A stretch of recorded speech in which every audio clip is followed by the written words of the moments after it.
Hola, bienvenidos a este video. Les vamos a explicar a continuación qué es la etnografía. Para comenzar de lleno con el tema, la etnografía es un método de investigación cualitativa en la cual se enfoca en la observación. Se observan las costumbres, las religiones, experiencias, formas de pensar, todo acerca de una comunidad en específica, ya sea grande o pequeña. Incluso también se observan datos sobre la economía y la alimentación. Hay técnicas para saber toda esta información relevante, la cual directamente es observar a la comunidad, entrevistar a su gente, mandar informantes o incluso sacar historias de vida de esa misma comunidad o pueblo. Hay diferentes estudios etnográficos. La primera es la holística o la clásica, la cual se enfoca en estudiar grupos amplios. La particularista se enfoca en solamente estudiar la unidad social. La etnografía de corte transversal se enfoca solo en estudiar un momento de un dicho grupo social. Y la etnohistórica se enfoca en estudiar un momento particular en la historia del pasado de dicha cultura de la unidad social. ¿Sabes qué significa la palabra etnografía? Significa ciencia de describir un grupo de personas o comunidad. Por lo tanto, podemos decir que su cultura es un método de investigación. Su origen se remonta desde antes del siglo XIX, pues con la colonización se dio un choque cultural, por lo tanto era necesario describir a través de bitácoras y diarios lo que estaba pasando. Se dio una observación del modo de vida de distintas culturas, pero fue hasta el siglo XIX, con la aparición de las ciencias sociales, que se consolidó como un método de investigación. Como punto número 1 tenemos el objeto de estudio etnográfico, en el cual el objeto específico de estudio de una investigación etnográfica puede ser la nueva realidad que emerge de la interacción de las partes constituyentes o la búsqueda de esa estructura, función y significado. Lo esencial de una estructura o sistema es que pueden crecer, diferenciarse de manera progresiva, autorregularse y reproducirse, manifiestan propiedades similares a las de los seres vivos. Punto número 2 tenemos la alternativa metodológica. El enfoque alterno es la investigación estructural o sistemática, cuyo diseño trata de descubrir las estructuras o sistemas dinámicos que dan razón a los eventos observados. Los adecuados para comprender un sistema o estructura dinámica deben ser tales que permitan captar su naturaleza peculiar, lo cual significa algo así como ver el bosque y a los árboles al mismo tiempo, es decir, la totalidad y las partes que la forman en la dinámica propia. Punto 3 tenemos el proceso de investigación.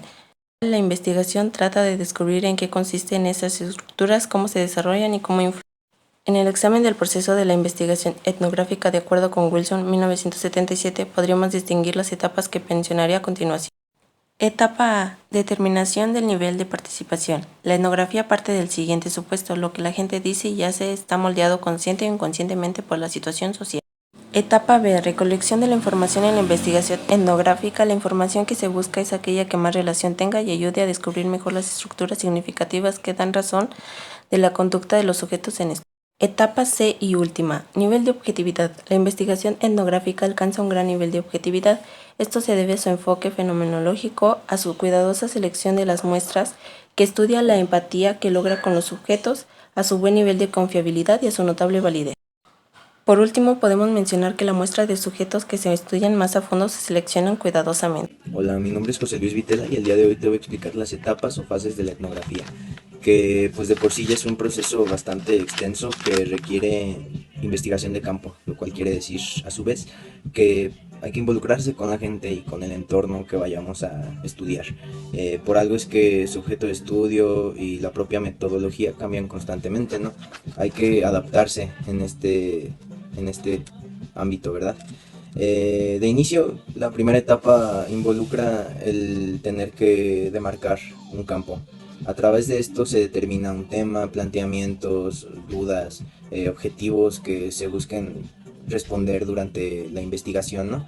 Ya con la misma comunidad, pues sí, por algo se delimita y tenemos que asegurarnos de que esté a nuestro alcance, ¿no? El poder observarla, el tener acceso a ella de inicio es bastante difícil, entonces por algo tenemos que tener estas bases sólidas para empezar con el pie derecho, ¿verdad? Tenemos que contar también con hipótesis e investigaciones previas realizadas no por nosotros forzosamente, sino también por otras personas. Podemos hacerlo para ser capaces de llevar este proceso al siguiente nivel, que involucra una serie de acciones orientadas ya a recoger información directamente de la gente y del entorno en el que nos vamos a desenvolver. objeto, lugar y tiempo determinados tienen que estar bastante claros, ¿no? El presupuesto que vayamos a tener, los patrocinadores y principalmente la aprobación del proyecto, ¿verdad? Porque puede que no se dé esta parte y pues sí, sin eso no hay nada. Entonces, para esta parte entramos a la relevancia de determinar los métodos de la propia recogida de información, ¿no? Porque pues como podemos ver cobra bastante importancia debido a que se logra con ciertas técnicas como lo es la misma observación, el estar presente, como ya les mencioné. Y pues sí, la misma forma de abordar, de llegar con los miembros de la comunidad, ¿no? Al hablar de ciertos temas que muchas veces pueden ser delicados. Y pues sí, ¿no? Es evidente que la preparación en general tiene que estar bastante cuidada. Tenemos que ir mentalizados de que vamos a ir a un lugar con costumbres, con hábitos, con muchísimas cosas distintas a las cuales no estamos acostumbrados, ¿no?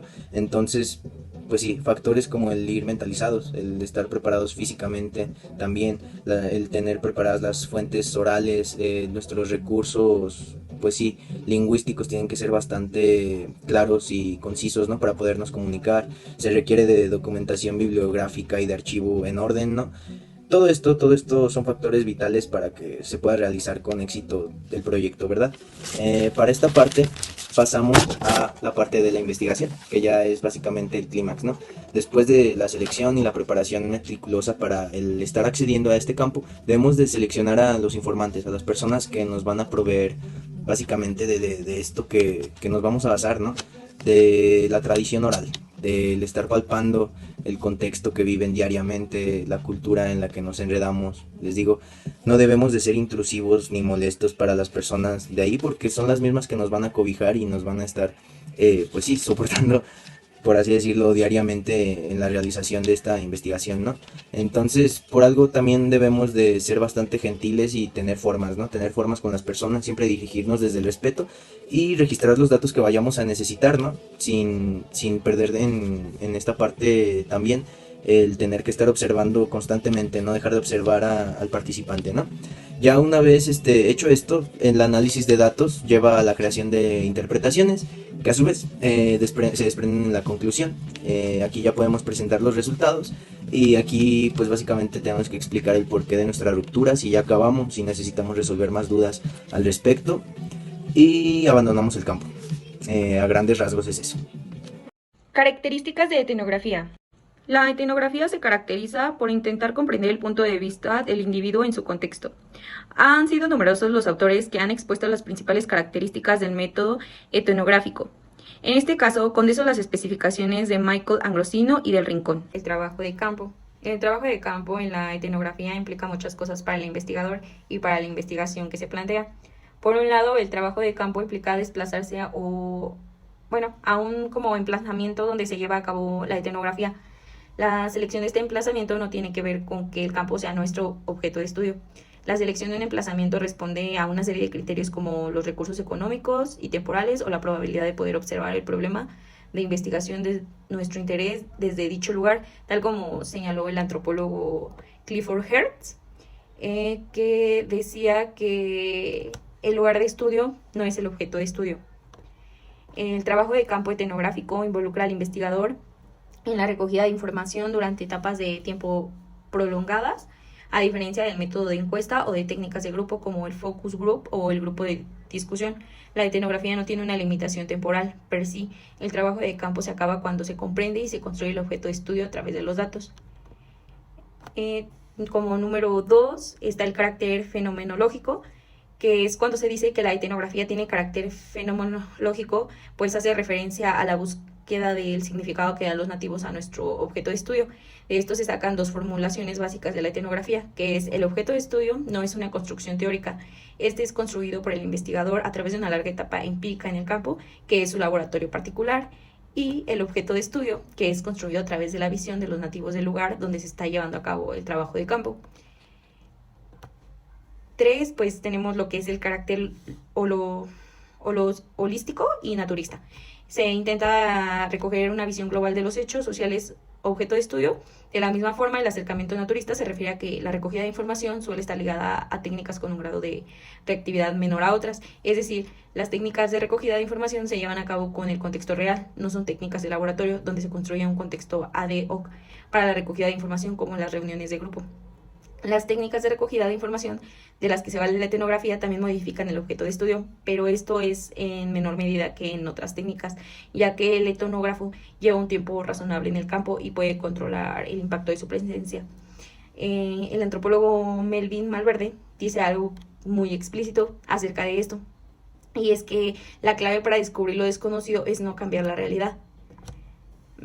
Como punto número 4, sigue el método inductivo y ofrece resultados dialógicos, debido a que se basa casi exclusivamente en la observación de los hechos en su cauce natural y tiene un carácter inductivo, ya que partiendo de la observación y registro de acciones particulares construye teorías globales. Estas teorías e interpretaciones pueden ser validadas y contrastadas por las personas que son objeto de estudio, algo que los propios investigadores suelen hacer a medida de que van detectando patrones, puesto que exponen tales hallazgos a los informantes. Y por último tenemos lo que es multifactorial. La etnografía como método se apoya en distintas técnicas de investigación para la recogida de información. Ambrosino señala que la etnografía se basa en al menos 2 técnicas para la recogida de información. Normalmente estas técnicas suelen ser la observación participante y la entrevista etnográfica. La etnográfica como tal también emplea técnicas como el análisis de documentación, la encuesta o el análisis de redes sociales, aunque tienen menor uso. El método etnográfico permite comprender el origen y la razón de costumbres de diversa índole. Para entender mejor cómo funciona, tenemos el siguiente ejemplo. En el año 2005, un grupo de investigadores decidió estudiar el consumo de la hormiga chicatana en el municipio de Huatusco, en el estado de Veracruz, donde es altamente difundido el consumir este insecto como un alimento recurrente durante el mes de junio. Para la metodología, se determinó la aplicación de encuestas en la población local, efectuando diversas salidas de campo a los municipios aledaños de Tenampa y Puente Nacional, así como a la zona urbana de la ciudad de Huatusco. La investigación se realizó de enero a junio del 2003 y los poblados seleccionados para la aplicación de los cuestionarios son los más abundantes en nidos de la hormiga chicatana, puesto que los pobladores no combaten a las hormigas con ICA. La investigación se realizó de enero a junio del 2003 y los poblados seleccionados para la aplicación de los cuestionarios son los más abundantes en nidos de este insecto, puesto que los pobladores no combaten a las hormigas con insecticidas para poder preservar su obtención y su posterior consumo. La recolección de datos se dividió en 2 partes. La primera se hizo a 100 personas de la cabecera municipal de Huatusco, en el mercado y alrededores, con una muestra de 60 adultos de 20 a 65 años y 40 niños de 8 a 10 años. La segunda se realizó con 50 adultos de 20 a 65 años y con 20 niños de 8 a 10 años en el poblado El Coyonito y en el poblado de Las Palmas. Ambas encuestas contenían preguntas relacionadas al conocimiento del insecto y a las formas que se consume esta especie de hormigas en la región, asadas, maceradas en salsa o en cajetas. Los resultados de ambas encuestas de las zonas rural y urbana fueron enfrentados a manera de gráficas percentiles, obteniendo así las siguientes comparaciones. En el caso de los niños del área urbana, solo el 60% de ellos conocen las hormigas chicatanas, de los cuales el 100% las consume. Con relación a las formas de preparación, en el área rural la mayor parte de adultos y niños las consume asadas. En el área urbana, el 80% de los adultos las ingiere asadas y el 20% en salsas. Y por parte de los niños, el 50% las consume asadas y el otro 50% en cajetas. Esto demuestra que el conocimiento ancestral del consumo de la hormiga chicatana se pierde cada vez con mayor frecuencia. Esto se debe al incremento en proceso de migración de la gente del campo hacia las zonas urbanas.